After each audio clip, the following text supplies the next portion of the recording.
यमुना मैया का रौद्र रूप देखकर ब्रिजवासियों को याद आया द्वापर युग।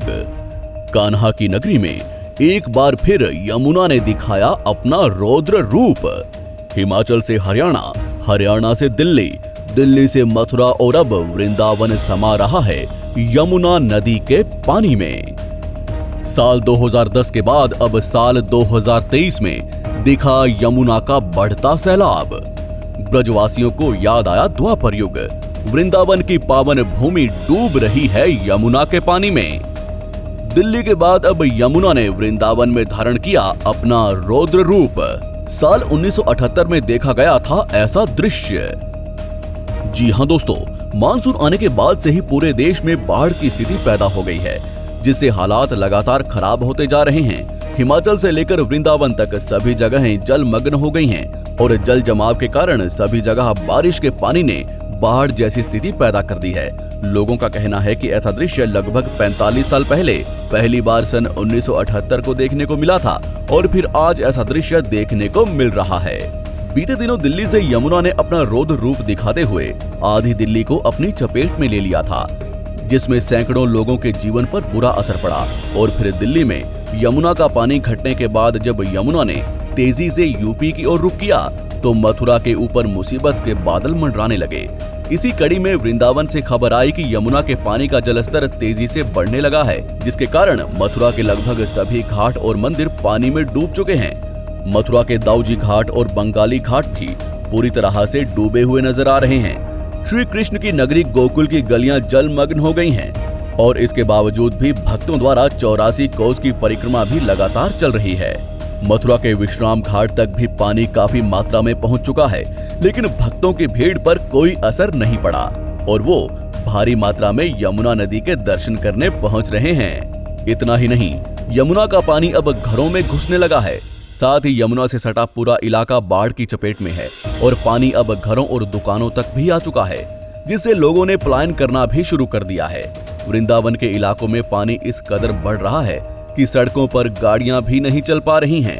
पानी भर जाने की वजह से गाड़ियां चलते चलते बंद हो रही हैं, जिसके कारण वृंदावन वासियों को बहुत ही दिक्कतों का सामना करना पड़ रहा है। आपको बता दें कि 26 जुलाई की सुबह से ही तेजी से यमुना का जलस्तर बढ़ा और शाम तक वृंदावन के परिक्रमा मार्ग पर कालियादह और जगन्नाथ घाट तक पानी पहुंच गया था और अब इन दिनों रास मंडल तक पानी पहुंच गया है।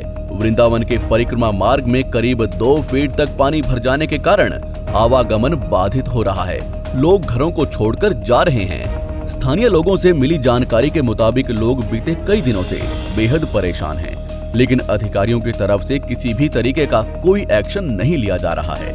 बाढ़ में फंसे लोगों को निकालने के लिए प्राइवेट नाव वाले हजारों रुपए मांग रहे हैं। खाने पीने के पानी और बिजली के बिना लोगों को काफी दिक्कतें आ रही हैं।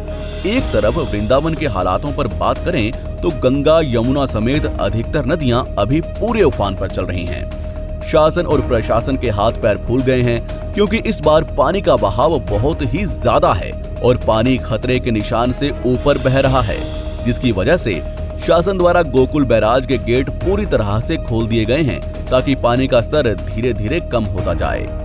यमुना नदी के भारी उफान पर होने के कारण कई इलाकों में लोग फंसे हुए हैं, जिनके पास किसी भी तरह की कोई मदद नहीं पहुंच पा रही है। लोगों को नाव का सहारा लेना पड़ रहा है। इंसानों के साथ साथ मवेशी भी बाढ़ के पानी की वजह से काफी परेशान हैं।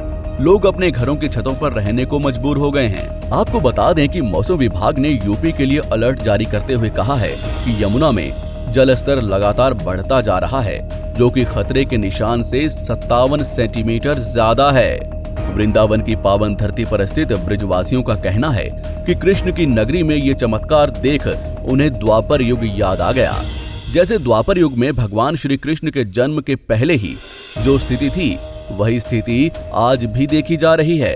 यहाँ के लोगों का कहना है कि यमुना नदी नंदलाल के चरण छूना चाहती है, क्योंकि लगभग 45 साल पहले यानी कि 1978 में ऐसा दृश्य देखने को मिला था और उसके बाद भगवान की कृपा से 2010 में भी यमुना का रौद्र रूप देखने को मिल चुका है और इसके बाद आज एक बार फिर से भगवान श्री कृष्ण उन्हें दर्शन दे रहे हैं। ब्रजवासियों का मानना है कि जब भगवान श्री कृष्ण का जन्म मथुरा के कारागार में हुआ था तो कंस से उनके प्राण बचाने हेतु स्वयं भगवान श्री कृष्ण के पिता वसुदेव नन्हे कृष्ण को अपने सर पर उठाकर इसी यमुना नदी को पार करके गोकुल आए थे। तब उस समय भी यमुना का पानी इतना भर गया था कि वसुदेव पूरी तरह से यमुना में डूब चुके थे। तब भगवान श्री कृष्ण ने अपने नन्हे पैरों से यमुना का बहाव कम किया था।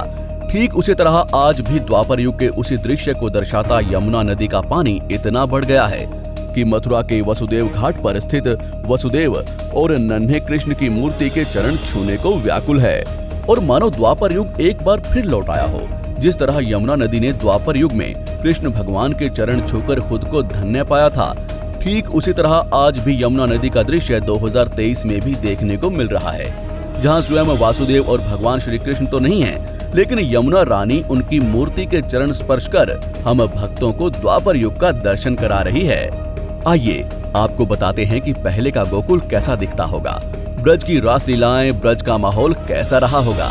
जी हाँ, आपने टीवी में और तमाम कथाओं में गोकुल के नंद भवन के बारे में जरूर सुना होगा, लेकिन आपको बता दें कि आज भी श्री कृष्ण नंद भवन में जाते ही ऐसा प्रतीत होता है कि जैसे द्वापर युग फिर से लौट आया हो। जी हाँ, जब भी आप गोकुल में प्रवेश करेंगे आपको द्वापर युग का एहसास होने लगेगा, क्योंकि गोकुल के नंद भवन की तरफ जाते समय छोटे छोटे मंदिर, पुरानी इमारतें, पौराणिक वेशभूषाएं और इससे जुड़ी तमाम मूर्तियां आपको अपनी ओर आकर्षित करने लगती हैं। इसी क्रम में आगे बढ़ते हुए आप देख सकते हैं कि श्री नंद भवन, जहां योग माया बलराम जी का जन्म हुआ था, श्री नंद भवन में प्रवेश करते ही सामने ही आपको भगवान शिव की मूर्ति के दर्शन होंगे। और इस मूर्ति से जुड़ी एक मान्यता है कि जब भगवान शिव नन्हे बाल गोपाल के दर्शन करने के लिए नंद भवन आए थे तो उन्हें अपने घर में देखकर यशोदा माता डर गई थी और उन्होंने बहुत मुश्किल से नन्हे कृष्ण के दर्शन भगवान शिव को कराए थे। इसलिए भक्त सबसे पहले नंद भवन में भगवान शिव की प्रतिमा पर माथा टेककर आगे बढ़ते हैं और फिर नंद भवन में आगे बढ़ते ही आप देख सकते हैं द्वापर युग से जुड़ी कई प्रतिमाओं को, जिन्हें वहां स्थापित किया गया है। ये प्रतिमाएं गोकुल की गलियों में बाल कृष्ण द्वारा की गई लीलाओं को खुद ब खुद बयान करती हैं, जिसमें राधा कृष्ण की रास लीलाएं, माखन चोरी करते नन्हे बाल गोपाल, गोवर्धन पर्वत से जुड़ी प्रतिमा, साथ ही गाय के साथ भगवान कृष्ण की प्रतिमा भी यहाँ स्थापित की गई है। यही कारण है कि यहाँ का दृश्य भक्तजनों को पूरे द्वापर युग के दर्शन करा देता है और सभी भक्तजन नंद भवन के छोटे से मंदिर में अपनी मनोकामनाओं के धागे बांध कर जाते हैं। एक वो समय था और एक आज का समय है जब भगवान श्री कृष्ण की नगरी गोकुल की गलियां पूरी तरह से जलमग्न हो चुकी हैं। लोगों का कहना है कि ऐसा दृश्य इतने सालों में सिर्फ 3 बार ही देखने को मिला है। इससे पहले इतना पानी साल 1978 में आया था, फिर 2010 में और फिर उसके बाद अब साल 2023 में ऐसा दृश्य देखने को मिल रहा है। सावन के महीने में यमुना माता का ऐसा अद्भुत दर्शन भक्तों को काफी आकर्षित कर रहा है। साथ ही श्री कृष्ण जन्माष्टमी से पहले ही यमुना मैया भगवान श्री कृष्ण के चरण छूने गोकुल पधार चुकी हैं। ये तो भगवान की ही लीला है जो भक्तों को दर्शन देने स्वयं पधार चुके हैं। तो दोस्तों, हमारा वीडियो आपको कैसा लगा हमें नीचे कमेंट सेक्शन में जरूर बताएं। और अगर आपको इस वीडियो से रोचक जानकारियां हासिल हुई हों तो प्लीज इस वीडियो को एक लाइक जरूर दें और अपने फ्रेंड्स और रिलेटिव्स के साथ शेयर जरूर करें। और हाँ, अगर आप इस चैनल पर नए हैं तो प्लीज इस चैनल को सब्सक्राइब करके बेल आइकन को प्रेस करना ना भूलें, ताकि हमारी आने वाली वीडियोस की नोटिफिकेशन आप तक आसानी से पहुंच सके। तो फिर मिलते हैं किसी और वीडियो में एक नए टॉपिक के साथ। तब तक के लिए नमस्कार।